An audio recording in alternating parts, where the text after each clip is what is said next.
The crate arrived at Outpost 7K with all the subtlety of a thunderclap. Not a cage, not a box. Something engineered to confuse, to intimidate, and maybe, just maybe, to amuse. Reinforced polymer, temperature-controlled, soundproofed, and labeled with a cheerful red sticker that read, "Fragile. Handle with diplomatic care." Lieutenant Darren Holt stared at it for 3 long minutes. "You sent me a fridge," he said finally. The pudgy, nervous diplomatic courier shook his head. "It's not a fridge, Lieutenant. It's your reward." Darren blinked. Reward? The crate hissed open. A figure stepped out, graceful as a drawn blade. Tall, slim, skim like silver dash, ears arched elegantly back like metallic leaves, eyes black and sharp enough to cut through steel. She moved with a presence that made the air itself seem cautious. "You're the human?" she asked, her voice precise, curious, tasting his language. "Depends. You the new coffee machine?" he replied, half joking, fully tense. She raised an eyebrow, unimpressed. The courier coughed awkwardly and shuffled out, leaving them alone. "You're my handler now," he said, reading from a datapad. "Fully compliant, legally sanctioned, War Compensation Asset Class 4. She smirked. "You humans really know how to make slavery sound like a tax deduction." "Be grateful," Darren said, hiding a grin. "Could have been assigned to General Mathesy. He turns people into floor lamps." "Definitely smarter than the last floor lamp," she replied dryly, her lips twitching in the faintest shadow of amusement. For a moment there was silence, filled only by the faint hum of the gravity generators and the distant clatter of the outpost droid attempting self-repairs. Then, finally, Darren offered, "Deal?" She tilted her head. "Deal, if you do the dishes." And just like that, a war ended, but a new story had already begun. Morning on Outpost 7K began like an explosion in a metal drum filled with regrets. Darren Holt groaned as the gravity glitch sent him sprawling half a foot off the floor. The lights flickered reluctantly, casting the walls in a dull, alien yellow hue. "Computer, status report," he muttered, rubbing his eyes. "Gravity field 87%. Kitchen processor offline. Explosion detected in section C4. Do not be alarmed unless your name is Darren Holt." He dragged himself toward the source, only to find her, Liara, standing calmly in front of the smoking conduit, a scorched capacitor in hand and a satisfied smirk on her ash-colored face. "Good morning," she said sweetly. "I fixed the filtration system." Darren glared at the ruin behind her. "You blew it up." "Semantics," she replied, twisting a loose pipe with precision that would make a surgeon jealous. By breakfast, the kitchen was chaos incarnate. Neon green nutrient paste bubbled in the processor, and Darren's rehydrated pasta tasted like cardboard seasoned with despair. Liara leaned against the counter, sharp eyes watching him, amused and dangerous. "I'll make this easy for you. I won't escape. I won't try to kill you. I definitely won't call you master." He looked at her, all tension and war scars, and raised his fork. "Deal?" Her smirk widened. "Deal, but only if you agree to do the dishes." And thus, war was officially over, but the real battle of patience, trust, and sarcasm had just begun. Raw starlight poured through the observation dome. No helmet, just Liara and the wind, standing atop the central tower. Darren opened the comm line. "You know, if the dome ruptures, you'll be space jam," he warned. "Then let me be cherry-flavored," she replied, calm as ever. He asked the question he already knew the answer to. "Why do you always climb things?" "Because your species builds walls," she said. "Mine was taught to see over them." Darren had no reply. Instead, he brought her a cup of rehydrated cocoa. She sniffed it suspiciously. "Is this poison?" "Only emotionally," he said. She sipped, grimaced, and smiled. "Disgusting. I love it." They sat in silence under the stars, 2 survivors bound by war, jokes, and a slowly forming trust. Neither called the other prisoner or captor. Maybe they were just people, tired of definitions, learning to coexist in the fragile quiet after chaos.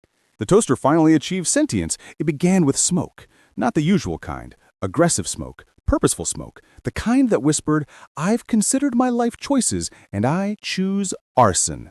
Darren bolted upright from his floating bunk. Half-dressed, armed with a wrench, he found Liara crouched in front of the toaster speaking softly in Varelli dialect. "And if you tried to incinerate another carbohydrate, I swear on the bones of my ancestors," she muttered. Is it threatening the bread again? Darren asked. It screamed when I inserted the toast, she replied. Her definition of fixing things involved rerouting power through random conduits, including the espresso unit. Darren groaned at the smoking pails. I was told we needed better airflow, she explained, innocent as a predator in a prey world. Despite the chaos, Darren realized she was either going to kill him or save him, possibly both. Hours passed in diagnostic adventures, arguments over alien music, and makeshift repairs. Yet amid the chaos, a subtle bond grew. He noticed how she scanned rooms, never turned her back fully. Trust was cautious, earned, and unspoken. By nightfall, Darren lay awake, staring at the flickering light panels. Something had shifted. Not the outpost, but him. Something inside had begun rebooting, glitchily, like an old machine learning to hum again. Night settled over Outpost 7K like a quiet exhale. The artificial lights dimmed, leaving only the soft hum of life support and the scattered stars beyond the dome. Darren pulled on his worn jacket and climbed the narrow ladder to the roof platform. Liara was already there, hair and long ears catching the faint glow of the stars, her silhouette framed against the curvature of the moon. "Rose starlight," she murmured, standing at the edge with no helmet, letting the thin wind tease at her sleeves. "No filters, just the universe." "You could get blown off the dome doing that," Darren said, voice half admonishing, half in awe. "Then let me be cherry-flavored," she replied, her accent lilting, amused. Darren couldn't help but smile despite himself. There was something in her calm, in the way she existed in the void without fear that drew him in. He handed her a cup of rehydrated cocoa. "Is this poison?" she sniffed suspiciously. "Only emotionally," he said with a shrug. She took a cautious sip, then another. "Disgusting! I love it!" They sat together in silence for a while, the stars wheeling overhead like they had somewhere urgent to go, leaving the outpost's chaos far below. It was a silence of understanding. Two survivors, one war, shared inside jokes and a quiet connection forming in the gaps between sarcasm and duty. "You always climb things," Darren said after a long pause. "Because your species builds walls, and mine was taught to see over them." He had no reply to that. Instead, he offered her a small smile, realizing how much he was beginning to care for this alien, this former enemy, this unpredictable storm in his life. For the first time in months, Darren allowed himself to feel something beyond exhaustion and vigilance. They weren't prisoner and captor here. They were two people learning to exist together, on the edge of a moon under a sky of unfamiliar stars. The wind shifted, and she glanced at him, a small smirk tugging at her lips. "You make a terrible partner," she teased. "Only for humans," he countered, letting the tension between them ease into something warmer, something shared. Above them, the stars spun silently. Below, Outpost 7K breathed, alive with quirks, chaos, and now the quiet hum of trust. For one night at least, the universe was at peace. Morning arrived with its usual metallic groan. Gravity glitches made the furniture wobble slightly as Darren stumbled into the hallway, rubbing his eyes. The toaster, now semi-sentient, let out a low, judgmental beep from the kitchen corner. Liara was perched on the counter, ears flicking like radar antennas, eyes scanning schematics on the tablet. "Your security systems are laughably basic," she said, voice tinged with amusement. "Thanks," Darren muttered. "That's reassuring." She smirked. "I could hack your comms with a spoon and a bad attitude." "You already did. Twice. That wasn't hacking, that was artistic expression." As the day unfolded, chaos became routine. They rerouted power conduits, recalibrated the hydroponics lab, and argued over whether earth jazz counted as noise pollution. Liara played a Varelli opera on vibrating glass and whalebone reeds. Darren admitted defeat, not that she gloated much. Amid the madness, subtle bonds deepened. Darren noticed her cautious trust, how she always kept an eye on her surroundings, how she never fully turned her back. And yet, she stayed. She adapted. Even the toaster contributed, producing alien pastries and star-mapped toast, occasionally playing lullabies through its power coil. Outpost systems, once erratic, began functioning more smoothly. Airflow stabilized, algae pulsed in gentle bioluminescence, and the AI whispered unsolicited advice about life, love, and relational tact. That night, Darren found himself lying awake again, reflecting. The outpost wasn't just a base now.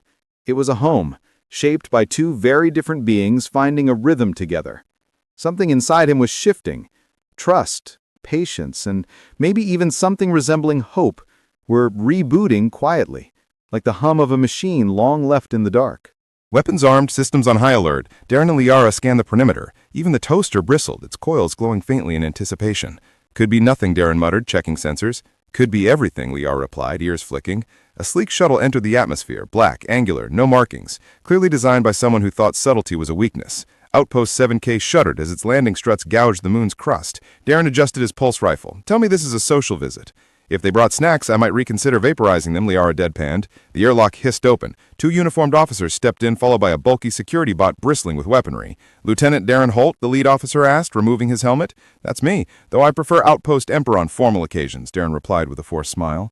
I'm Commander Riven. Central Command sent us to evaluate Outpost 7K and assess certain anomalies, the officer said, eyes flicking to Liara. Anomalies? You mean the homicidal toaster or algae that flirts with droids? Darren quipped. Riven ignored him, focusing on Liara, the alien. She has a name and a pulse rifle, and she knows how to use it, Darren added. The debrief began. Inventory discrepancies, structural irregularities, bizarre flora, and most importantly, why Darren had not transferred Liara to a containment facility. Because she's not a gift, Darren said flatly. She's a person. That's not for you to decide, Riven countered. Liara quietly left the room, leaving a silence sharper than any argument. Outside, the wind shifted, lights dimmed, and the AI announced mood lighting initiated. Not now, Greg, Darren muttered. Understood, the AI replied.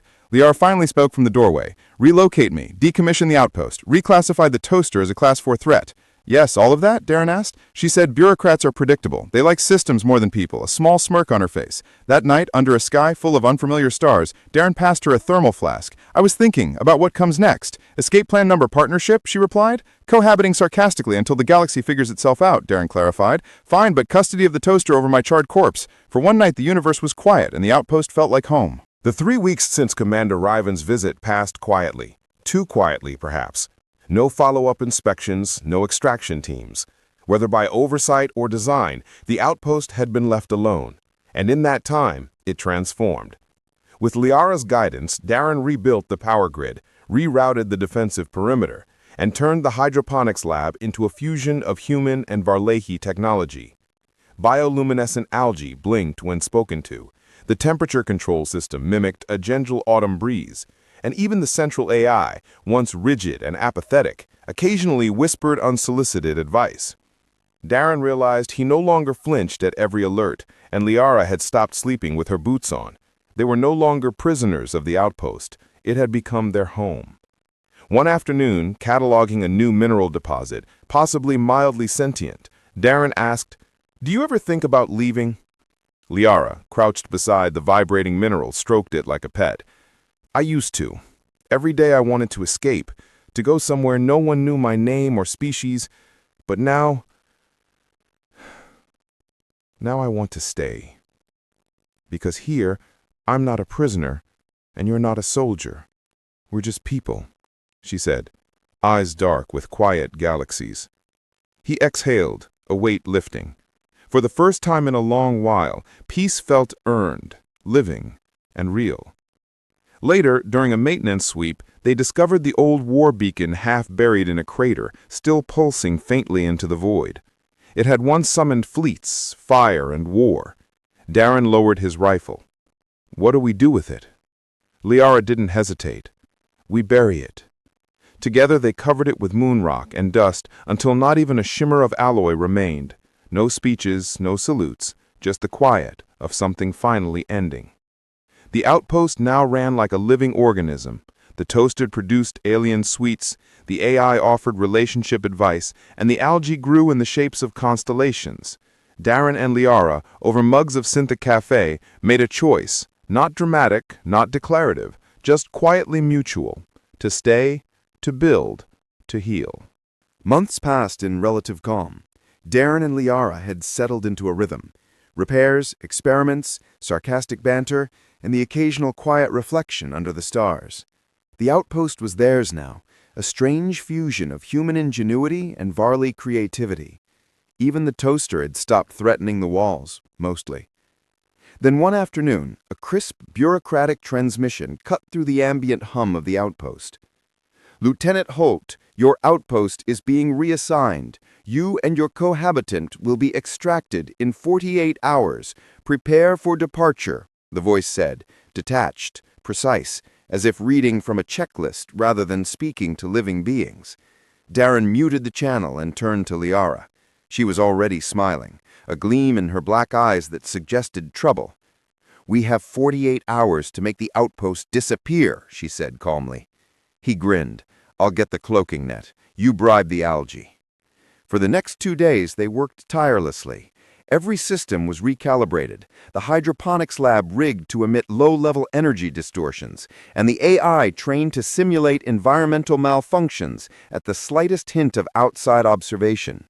Even the toaster played its part, ejecting slices of toast that mapped false sensor readings to confuse potential inspection drones. Through it all, Darren noticed something subtle but undeniable. The partnership between them had deepened. The sarcasm remained, but so did the trust, the unspoken understanding that they were no longer just soldier and prisoner. They were teammates, architects of a hidden sanctuary, and perhaps something more. As night fell on the second day, they climbed to the roof of Outpost 7K. The stars stretched endlessly above, silent witnesses to their quiet rebellion against bureaucracy and war. Darren passed Liara a flask of not-quite coffee. "You were the weirdest gift I've ever received." Liara raised an eyebrow. "And you were the worst reward I've ever been forced to tolerate." They clinked mugs, laughter echoing through the dome, the universe spinning quietly around them. For once, the stars seemed aligned. The final hours before extraction arrived with a strange calm. Outpost 7K no longer felt like a military hub or a war relic. It had become a home. Darren and Liara moved through the corridors, checking systems one last time. The AI now offered friendly reminders. The algae pulsed in constellations, and even the toaster produced a perfect slice of Orion-spurred toast as a farewell gift. Darren stood at the observation deck, looking down at the red sands of the terraformed desert, now humming quietly under Liara's careful calibration. "You ever think about leaving?" he asked. She crouched beside him, brushing her fingers over a softly vibrating mineral specimen. "I used to," she admitted. "Every day I wanted to escape. Now I want to stay. Here I'm not a prisoner, and you're not a soldier. We're just people." He exhaled slowly, the weight of unspoken wars lifting. "That's what I was afraid of," he murmured.